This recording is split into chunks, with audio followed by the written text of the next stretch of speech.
narinig na ang hudyat para sa pagpapatuloy ng kanilang weekly task. Ayan na! Okay, go to the left. Para may cushion. Sige na, pwede naman. Backwards. Nag-uusap tayo na. Okay, baba. Baba. 3, 2, 1, baba. Tayo lang. Gusto niyo pwede? Ingat ha. Hindi lang po lakad lang, kundi may obstacle po talaga na pataas at pababa. Mahirap po yung challenge na to. Baba. Oh, yeah. Ako lang. Good. Because I want the tofu na Slowly lang tayo. Guys, mamamatay yung middle candle. Where? Drain mo siya, man. Tilt. Why? Head lang. Go. Moving.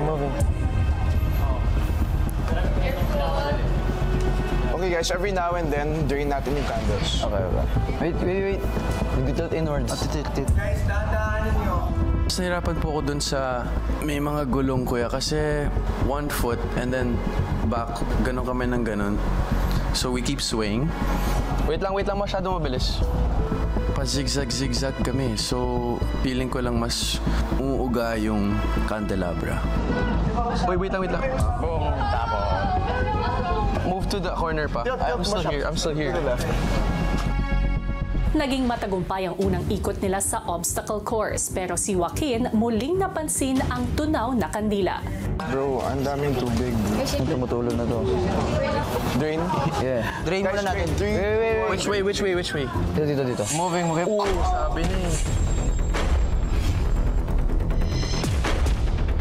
Bro. Wag na yan gagawin. So we're down to 13. Right? Housemates, mababawasan kayo muli ng isa pang housemate na hindi na magpapatuloy na makatulong sa inyong weekly task. Caprice, Inigo? Doon na lang kung kaninong watch yun. Huwag nang anuhin na kasi lalaki. Kung kanino ba nahulog? Kaninong part yun? Ito nahulog na. Anton. Ako muna, sige. It's none of our faults. Yeah, We're but trying like to drain kayo the kasi, candle. even the past, tanggal natin, hindi naman natin inano yung sa kung sino, kanino nahulog eh. Hindi, ako na. Ako mas mahina. Ako lang. I'm smaller. No. No, ako na lang. No choice po kasi nasa side po yung candle ko. Kaya yun po, pinili po nila ako para maalis na rin po sa Goods? Anton? Thank you, Anton. Okay. You got it, bro. Ay, Rave. Ingat kayo. Okay. Sa mga sumunod nilang ikot, mas naging maingat na ang housemates, kaya naman sa sunod-sunod na ikot ay hindi sila namatayan ng kandila. Hello guys, kailangan mo ba ng mabilis na cash? Pwede subukan mo tong Mukasa app.